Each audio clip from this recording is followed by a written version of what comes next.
First of all, I want to thank everybody for joining the second IALD Middle East session. Today, we're going to be chatting with Hasan Roomi and Siddarth Mathur about the project Clay Door, winner of the Retail Lighting Project of the Year at the Light Middle East.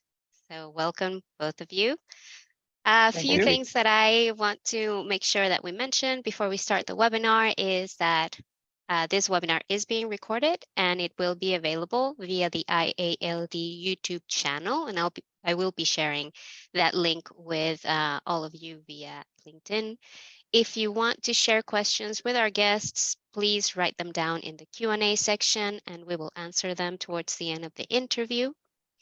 And for those of you attendees that don't know who we are, the IALD is the International Association of Lighting Designers, and we focus on promoting the importance of lighting design in the construction industry. So if this resonates with you and if you want to become a member, you can visit our website at www.iald.org,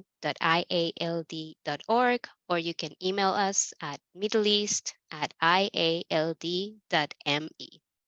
So with that out of the way, I'm going to give you a brief introduction of our guests, and we'll start with Hasan. Hasan Roomi is the managing director and founder of H2R Design based in Dubai. Hasan's curiosity for the power of design and its ability to tell stories was fostered from a young age. Beginning with an eager interest in automotive design, this creative passion was later channeled at Middlesex University in London, where he studied interior architecture, a pursuit that fueled his desire to not just create simple design spaces, but curated experiences. A little bit about H2R. This is a progressive design firm that has made its mark creating spaces with significance, influence, and soul.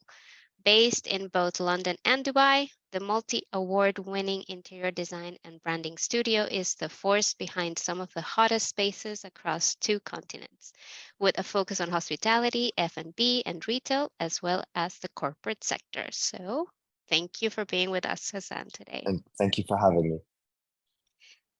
Also joining us today is managing partner of the lighting design firm Studio Lumen, Siddarth Mathur. Siddarth is a lighting designer based in Dubai. He received a degree of architecture from SGU Surat in India, and after a brief stint of freelance work experience as an architect in India, he proceeded to specialize in lighting, and he went to the University of Sydney in Australia.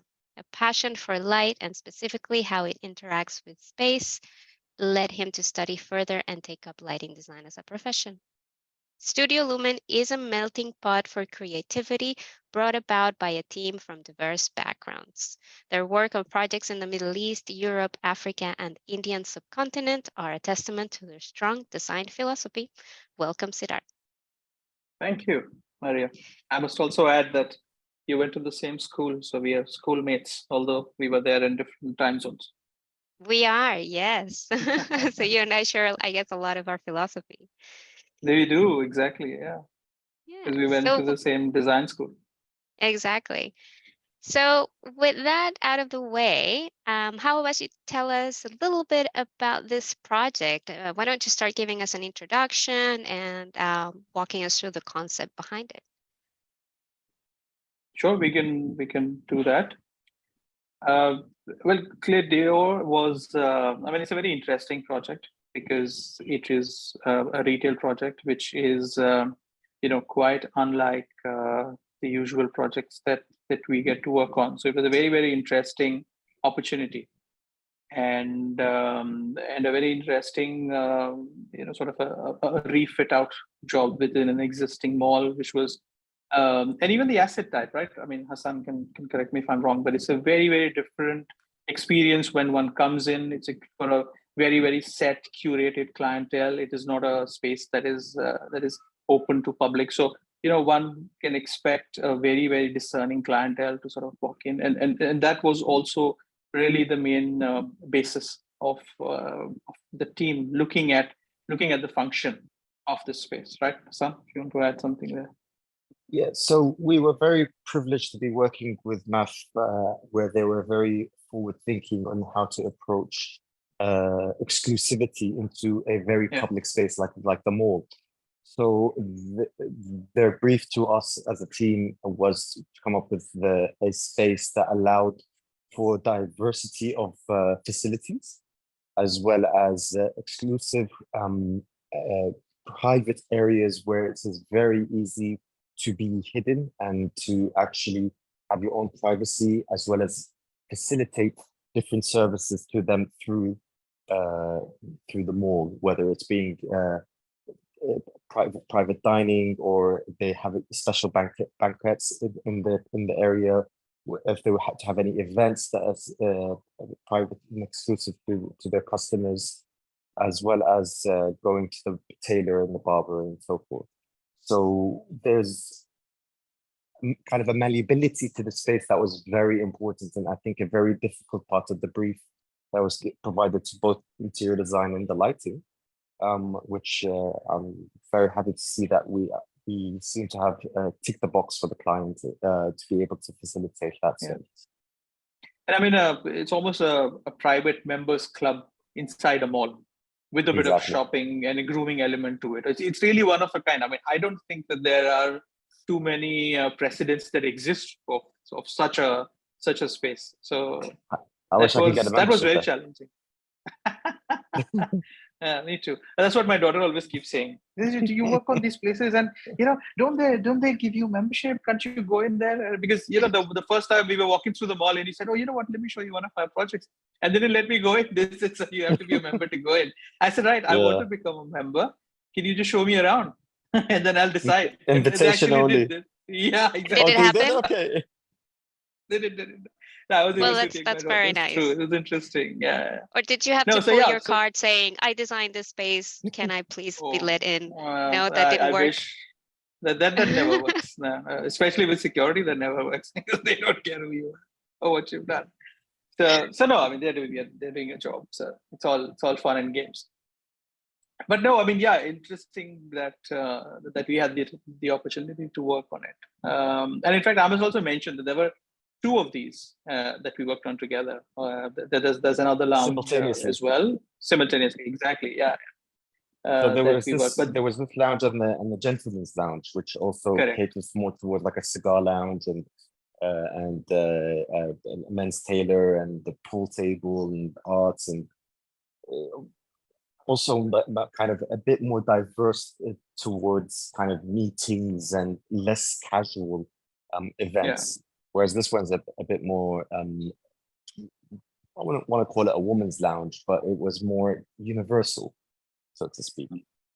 And also this one probably less masculine, and this one has probably a higher retail component to it as well, as opposed to the other one. So because it is more casual and such, and that was really the starting point even for us when we looked at it, because when you think a private members lounge, you are looking at dimly lit spaces and very high contrast around that, and that you couldn't have in this sort of a space.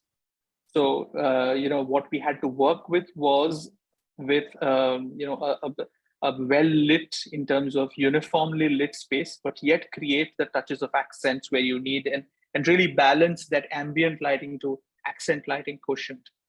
That really was the key, because you didn't want the space to look flat just because you were designing for brightness, but still be visually stimulating within the whole thing. And I think that is where it has been quite successful. I mean, like most projects, there are always things that in hindsight you would always want to go back and tinker with and change and things. That's the luxury of hindsight. But I think it's collectively it was a brilliant team effort.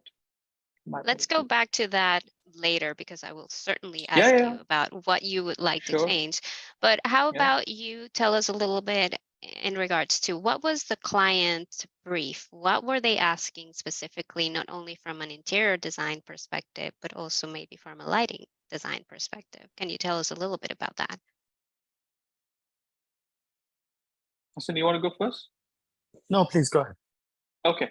No, look, from our point of view, the brief from the client was quite simple, and it is the simple things that are the most complicated. That's what I believe, because, like I said before, this was a space that's never been seen before, never been heard. So they really wanted to get that quality of space right, so that the clientele would be comfortable within the space, would still understand that it serves a certain function, and so on and so forth. And that really was the basis of the interior design. When we started looking at lighting and we started dissecting the layers that the interior designers had come up with, the Hasan and team, and then that's what we started looking at. That what they are looking at is something that is structured yet casual. It is layered, yet it has these touches of of materiality that is, let's say, a bit vernacular. So it kind of also touches on the location of the setting that it is in. Like if you pick this design up and take it to a different city, it probably wouldn't be as contextual as it is now. So I think that was also a very, very important aspect. And then how we took that forward into that lighting concept was again relating to how people in Dubai perceive retail spaces, right? If you look at all of the retail lighting that happens in Dubai is a very bright environment, is usually an environment that is devoid of contrast, because that's what the general population likes. That's what people like. So just try and marry that together. I mean, I said it in one of our internal meetings that that the biggest challenge for Studio Lumen on this project was not to think hospitality, that we are so wired to think, because because this is it is a semi-hospitality space, but it is more retail. Yeah. And that was a new frontier for us to work in as well. So that was actually the challenge.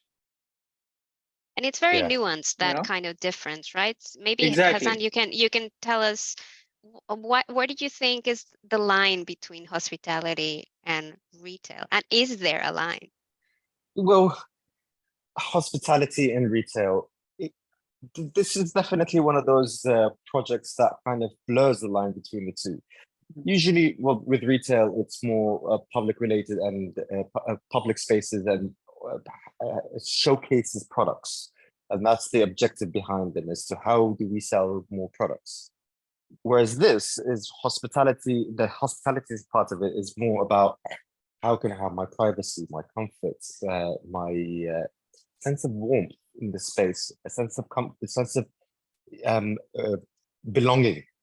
And trying to marry that sometimes can be very, very tricky without being so obtusely in your face. And I don't know if we can can we pull up some photos of the space by any chance? Just to help kind of illustrate that. Coming, there it is. Yeah, you can have a look at that. So as we can see here, like a lot of the spaces was all about creating different nooks. And within that, Sid and the team managed to really help capture the lighting elements into these private areas. So what the brief was to both of us is, how do we create a neutral, warm space that is what I would call the retail aspect of it. And the hospitality layer is creating these little nooks and areas of privacy, little nooks of comfort, and allow the kind of space to breathe within them and have its own identity. Now, to add to that, this is a large corporate company with this is owned by the Mall of the Emirates and Mathur. So there is a very important objective of professionalism and kind of neutrality into the space that needs to be captured, so that it withstands time. So there was several layers to really consider, back and forth until we really managed to capture it where everyone was satisfied. And how much do you go without being too minimal and while still defining luxury in the space? And it was just a constant back and forth until we all managed to marry it all up. because it And how did did you? need to be very refined. So the space and the texture still needed to be very, very refined. Yeah, they couldn't be very casual. So it's not something. So the casualness of the space is more in the way the lighting works with the materials. So once you're Absolutely. in the space, that's when you start feeling, after the first few seconds, you sort of start getting your bearing and you start getting comfortable and you start understanding that yes, this is a casual space. It is not a Retail. very retail. Exactly. Yeah, that's what it is. Because it transitions you in. So Exactly, transition, and you're walking in from a mall corridor, mind you. So you are extremely bright lighting. How do you create that transition?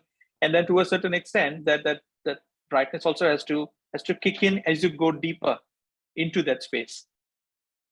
And part of going So in was there's a sense of a kind of a narrow corridor, so to speak. And the lighting really objectifies that, and yeah, that kind of really takes you from one extreme of where you were at in the mall, and then to another of sense of calmness. So it really takes the emotional positioning of the customer journey from one objective to another, and it just allows you to really dive in and dive into the space and absorb it all. So my question was going to be actually, how important was the lighting in achieving this, space, the objective of the space? But basically, you are already talking about that and creating this, like you say, transition from your standard mall space into something that feels a little bit more special. It sounds like you're both saying lighting was very much key into creating that transition from going from a very bright space into something that it feels a little bit more comfortable and elegant. Am I interpreting this correctly? Absolutely. I think you're absolutely right. Yeah, that's exactly what we wanted to achieve, and that's why I think lighting in this particular project almost becomes another material. It's not there for the sake of having light, but it really is a material and a vehicle that sort of takes that narrative forward, with the subtle contrast, with the accents, with the sense of comfort, even visual comfort, that is not is so important but rarely talked about. Is also, when people are sitting down, when they're having a conversation, or when they are being shown something, they're looking at merchandise in certain areas as well. It's not lighting that is obtrusive, that's shining in their eyes and making them feel uncomfortable. It's also that layer of comfort, that the visual comfort that comes in. So to your So, point, I recall there being 3 layers of types of lighting that was taken into consideration into the space. You had the architectural lighting, which illustrated the architecture of the space and kind of the heights and the perspective, as you can see in the linear lighting. And then you had the actual general lighting that needed to be brings in quite the volume. universal, exactly the volume, and we needed it to be manageable for different types of events. Should they shift the space around and have an event in there, like the seating lights that was proposed, and then you had the feature lights that actually influenced certain nooks in different areas and different environments that helped become part of the decorative elements of the space, and they all played a very, very integral role into shaping the space itself. very interesting. Can you tell us also a little bit more about the collaboration process between the two? When was it that lighting entered the picture during the design process? I think at the beginning we were there from day one, From and concept. that is, from concept. That's always been our preference, and that's exactly how we've worked over the years with H2R.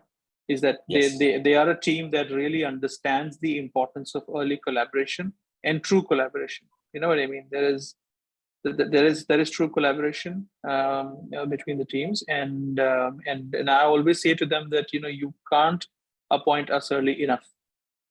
And the earlier in the picture that we come on board, the more influence we can have, which is kind of common sense, because you can get certain conversations going, we can brainstorm ideas, you can that's to me, that's where the magic happens, really. So actually, funny enough, with all the projects we've worked on together over the years, it's always been from concept and beyond. Yeah. So we've always made sure that we work together from the very, very beginning, from the start of the briefing meetings from the clients. We always have them as a consultant that we work together with directly from the very beginning. They bring, like we said previously, a very important layer to conceptualizing the space. We try as hard as we possibly can, and I always go back to my team and make it very clear that it's important to let the professionals do what they do best, and we know where our limitations are. So what's great with the Siddarth and his team is we get to illustrate our thoughts and visual perspective of space in terms of what are we trying to achieve, and if it's a feature lighting, what kind are we trying to achieve? And they're always there to propose solutions as opposed to problems. And that's the key to a successful marriage in such projects, is how you perceive them. If you're trying to find the problems or trying to find the solution. And I think that's why our frequencies seem to be matching for such a long time. And believe it or not, Siddarth and myself rarely talk about the works because it's such a smooth knock on wood for the most part, where there's an understanding and a mutual respect for each person's knowledge and experience. And skill set as well. Skill sets, exactly. And it's ultimately that. And there is no point of us overstepping a boundary of in a space that we do not understand.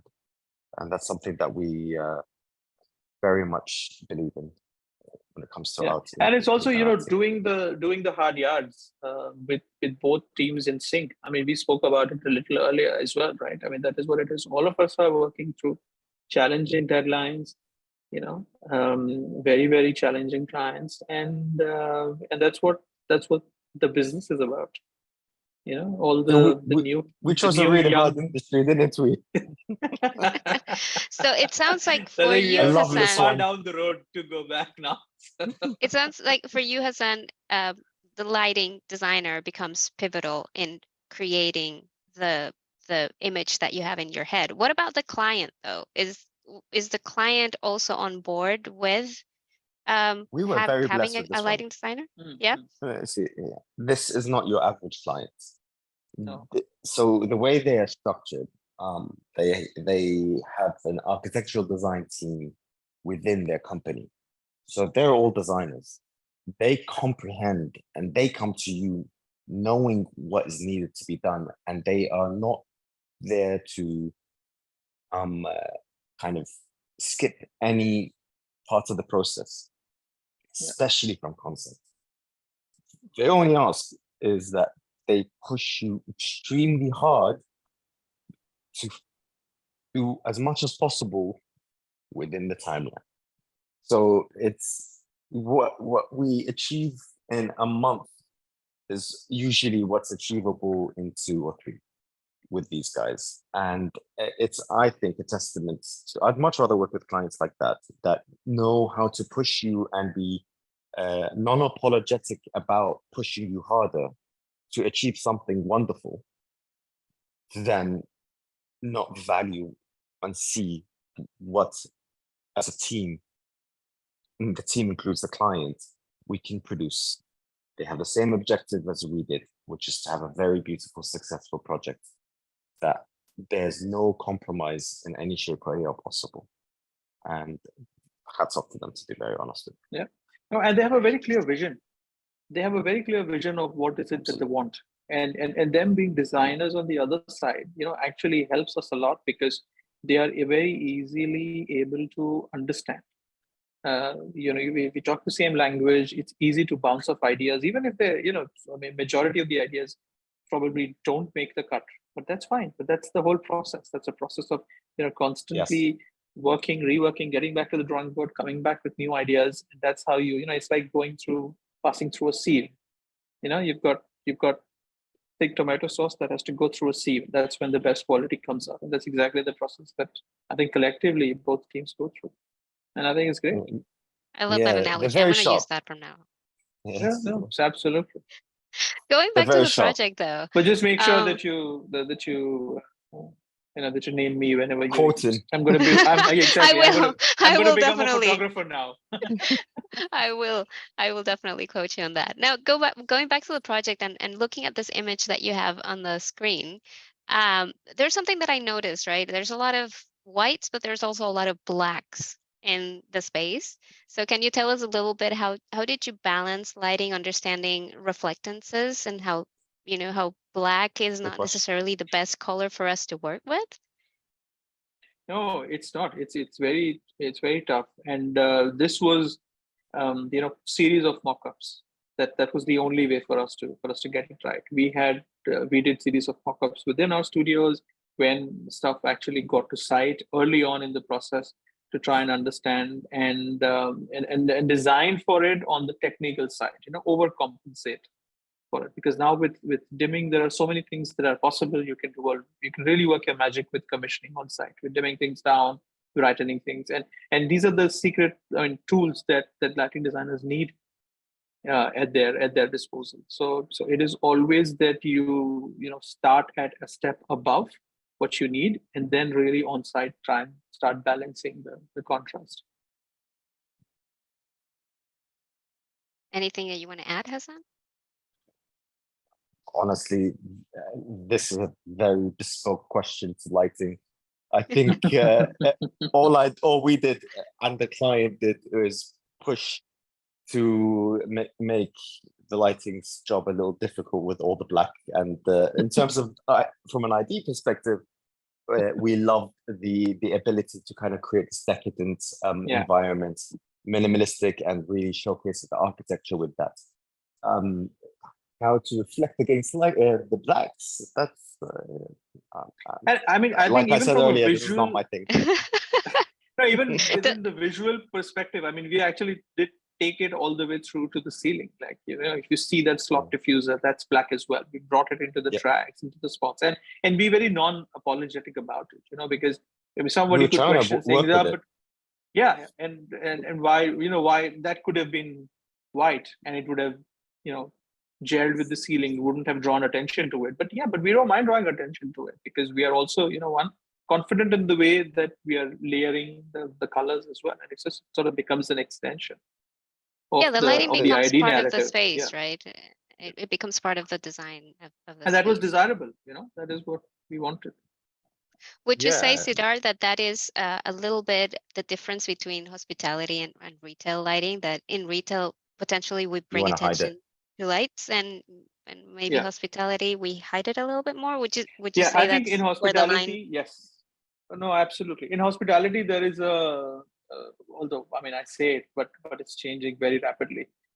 Conventional hospitality lighting, yes, it is about completely hiding the equipment and only the effect that is being revealed. But yes, we could take a little bit more liberty on this one because that's also that interface with the retail aspect, whereas in retail you are quite non-apologetic about it. So that is that definitely did give us a bit of leverage. But I mean, when I say that, I mean, hospitality is changing, right? I mean, there's probably a subject for another discussion. I think they're both changing. They're both chinging, yeah, exactly. So we I are always in a feel very like they're swapping around, actually. Possibly, possibly could be true. Whereas, I mean, we were working on a few projects in the past where they were predominantly just large retail developments, and it's all about how you subtly hide the lighting and you don't make it feel existent. Yeah. Whereas a lot of the hospitality stuff is now, how do we make it as part of the architecture? But what is nice is that during this process of transition, all of the spaces are, developing a very strong personality, and that is great. I mean, as designers, I think, I mean, I just love that fact that that it isn't a space like this space, for instance, cannot become something else. You know what I mean? Gone are the days where you had very, very generic spaces, and then based on the furniture, or you could alter function. It is a lounge one day, it could become a very quickly become a restaurant tomorrow or something else. And then, although that flexibility sometimes makes the Becomes a spaces burden. lack personality. It becomes a burden, exactly.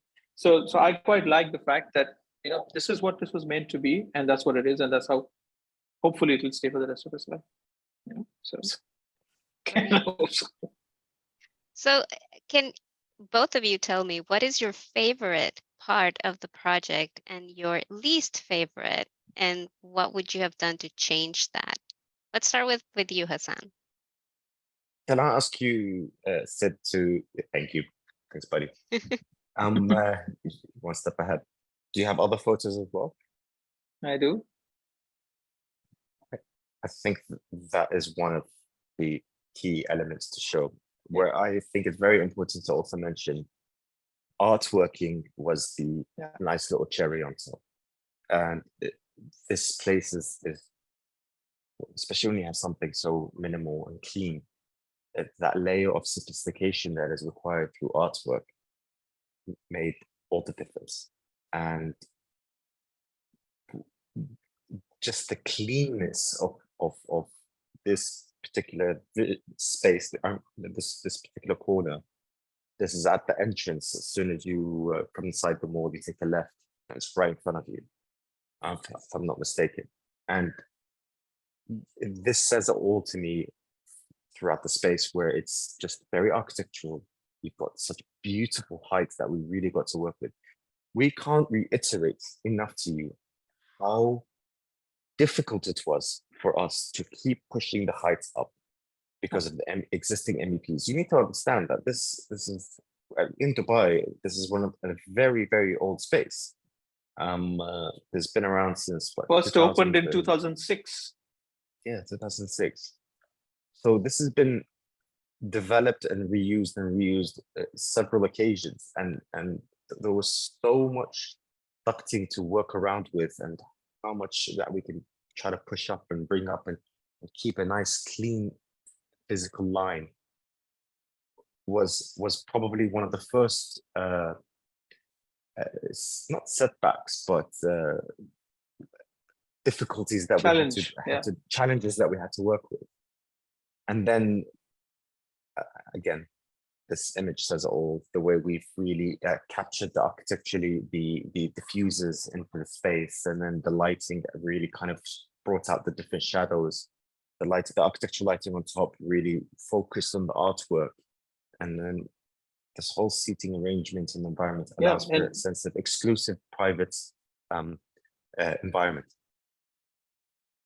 And then vertical artwork as well, that leaf pattern that going through, that's actually edge lit, and it's not lit from the top. And that took a lot of convincing for everyone to sort of accept that because it is not conventional artwork lighting, but that is exactly what that edge light is doing. It's actually lighting that artwork, and that's how it creates an accent. So it's very subtle, yet it's an accent, and it just sort of elevates that whole visual experience. Do I see some texture on that artwork that is edge lit? Obviously, the picture may not be the best way to appreciate it. No, I think there isn't a texture. It's a print, illustrated, which is why it's actually appropriately illustrated to work around.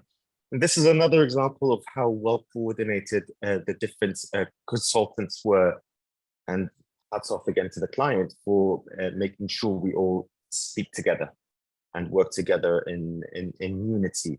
And every week, this project was made sure to actually everyone doing their job and then coming back and coordinating everything, make sure we're all on the same page here.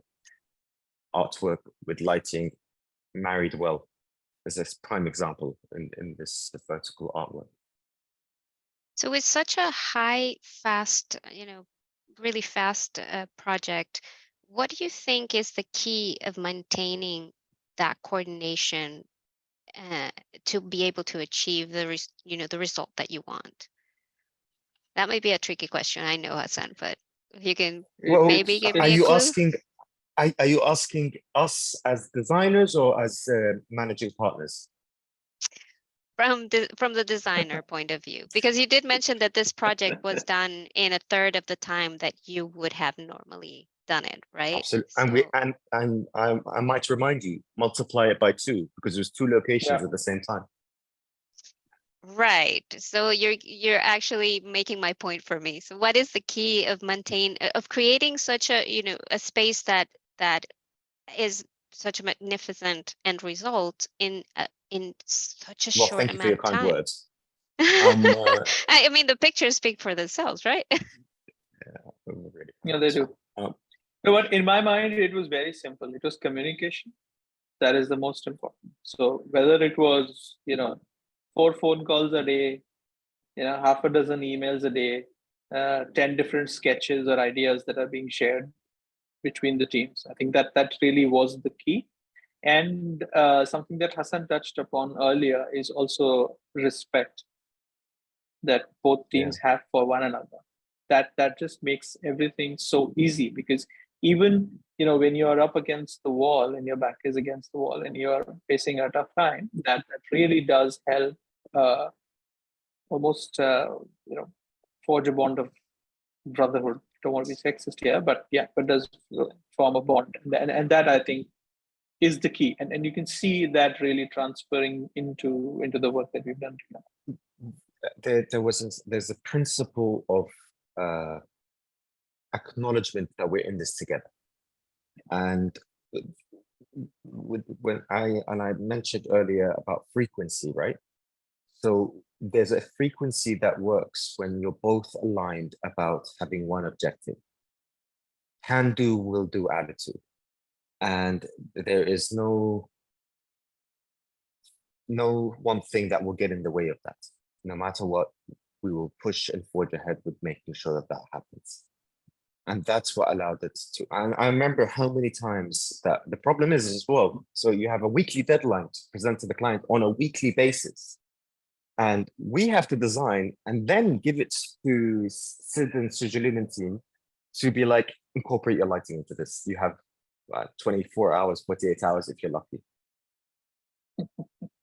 So sounds about right. 30 minutes if it's not your day. Honestly, but you still make a plan. That's happened. But it's not once has there been a moan or a complaint. It was always a yep, sure, no worries, we get it. Because there's a respect and understanding that we're not pushing it to the last minute because we feel like it, because we're also pushed with you. And so that we're in this together. And the client, and I think Sid would agree with me on that one. When there's a sense of appreciation for the work that is being done, it makes you go that one step further, and it makes you push even further. And there was an acknowledgement. There's a love for the work, and there was a love for the project from all parties. But and I think that was part of its success. And you can feel the energy. The space is all about energy. Sorry, space is all about energy, and there is so much energy given into the space of how many different people putting their all. I think it's reflected. Siddarth, you were going to say something? No, what I was about to say is also, whenever we, used to get an approval from the clients, everyone is like, yay, that's the moment, they like it.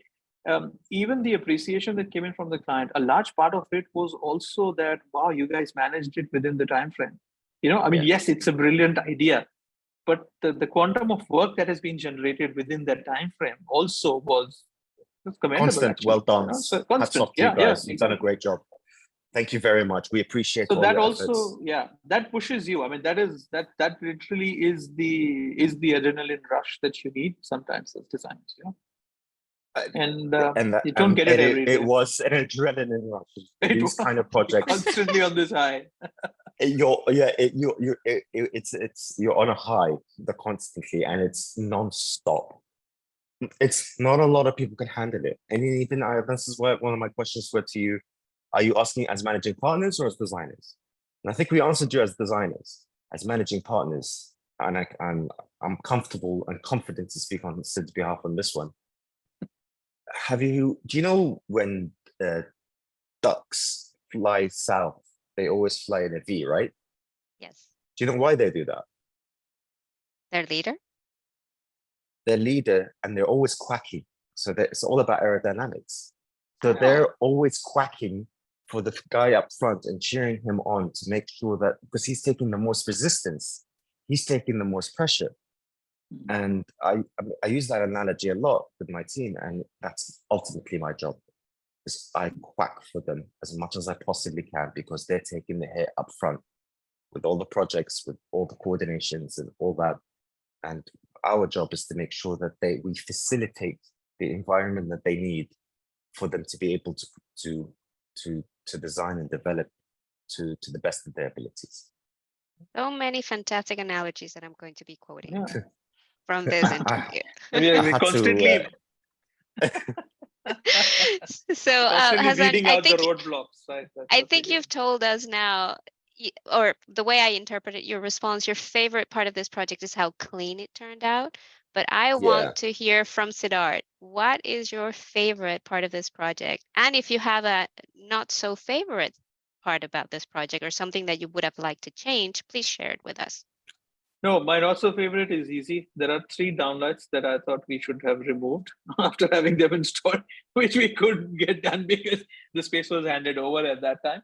But yeah, I mean, I'm just thinking about it. I mean, to me, this is also a very, very strong image, because it has all of the layers that we talk about. It has that visual comfort. It has that that sense of layering, because you're looking at this space, but still that dining space that's to your right it's still there. You've got that wall wash that is coming in. You've got the different textures, the different layers also within the materiality. The vertical portal layer has concealed lighting behind it and things like that. So it's the right combination of ambient lighting and accent lighting as well. And in the large part, what we've done is we've also tried to use decorative lighting for function. That pendant isn't just there because it's a good looking pendant, but it's actually bringing in very, very good diffused light in that corner. That's what you need, so that it kind of frames your view towards that artwork also. So yeah, so for me, I think this one image really sums up the entire lighting on this project. That's great. Well, I'm going to open it for questions very soon. So if there's any final comments that you want to share with us in regards to the project, to the space, the mic is yours. No, I mean, we were talking about it and I had that image of our team, because yeah, that's my team. I'm extremely proud about what we do together and what we achieve. So yeah, that's it. Sorry, but I didn't have enough time, otherwise I would have got H2R's team in there as well. No, it's a all, double take on it, but it's fine. Yeah, we are in it together always. Yeah, absolutely. So a big shout out to them. A lot of I think everyone has been involved. We've had all hands on deck on this one. That's fantastic. Well, we already have a few questions that have come in. Some of them are a little technical. So I'm going to start with the first one. And I think, Siddarth, that's probably going to be for you. It says, by looking at the project images, are the 3000K and 4000K color temperatures luminaires both used in the project? And also, what CRI did you use for the project? Okay, so there is, all of it is consistent 3000. There isn't any 4000, but I can see it's probably on your screen that it appears that way. It sometimes does on different screens. So all of it is 3000K consistently. Our standard spec is always a CRI 95 and plus. And we also had a client that appreciates that level of quality that needs to go into the technical side of lighting as well. So yeah, all of this is 95 plus, and that's what gives you the right color. And even here, if you look at the couches, I mean, that green does stand out, but there are still shades of black sometimes within it, and a lot of that is the quality of the equipment that's gone in there. I hope it answers your question. Yeah, and just as a reminder for our attendees, feel free to write your questions in the Q&A and I will ask them to the team. So the second question that we have here, it says balancing the color temperature in a multifunctional space such as this is key to the experience and the service sought. How was this achieved? Does it say balancing the color temperature? Balancing the color temperature in a multifunctional space. Right. So if I understand the question correctly, I think as I said before, the color temperature is consistent for the space. It's the brightness that is where that balance and contrast comes from. So what we've tried to achieve here is a difference in the contrast ratio between the accent lighting and the ambient lighting in the different spaces, and that's what that kind of gives you that. I always call it the sine and cos curve. So you play up, underplay certain areas, and then you ramp it up again. So it's like the perfect symphony that goes through. So I think, yeah, in my mind, it's more the brightness and the balance in the contrast as opposed to a play in color temperature itself, because that's consistent. And Hasan, just following up on this question, this balancing of the lights, is this something that you expected for the space, or were you expecting something slightly different? No, absolutely. It was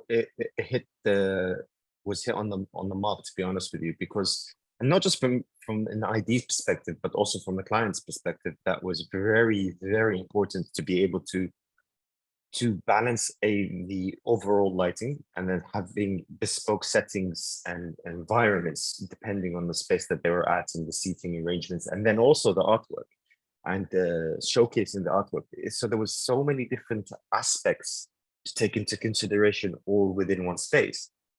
And I think for the most part, it was hit on the head. Great. Next question. With the amount of white palette available, could you optimize the lights used to achieve the perceived brightness and reduce the absolute brightness required for hospitality scenarios? So could you repeat that? I lost you there. I'll read it again. That's a loaded question. It is, right? With the amount of white palette available, could you optimize the lights used to achieve the perceived brightness and reduce the absolute brightness required for hospitality scenarios?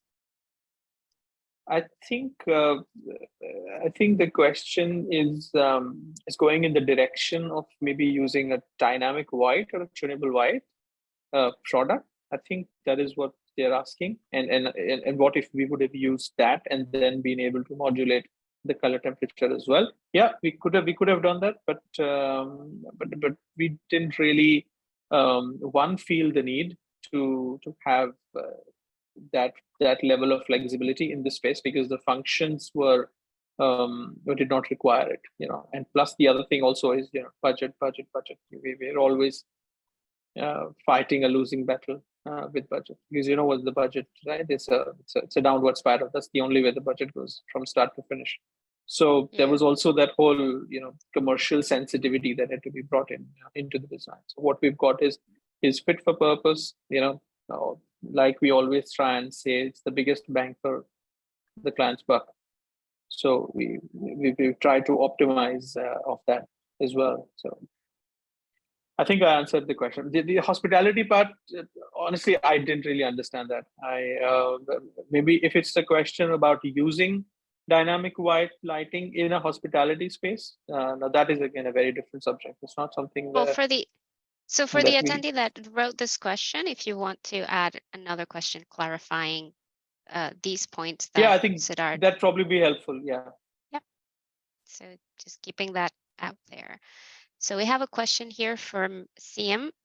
Do you always specify according to CRI, or do you use TM30-20 new coloring metrics? Both, actually. This project was done, I think, 3 years ago, I think, when we were into a spec, and then finished a little later. So we were still on CRI at that time.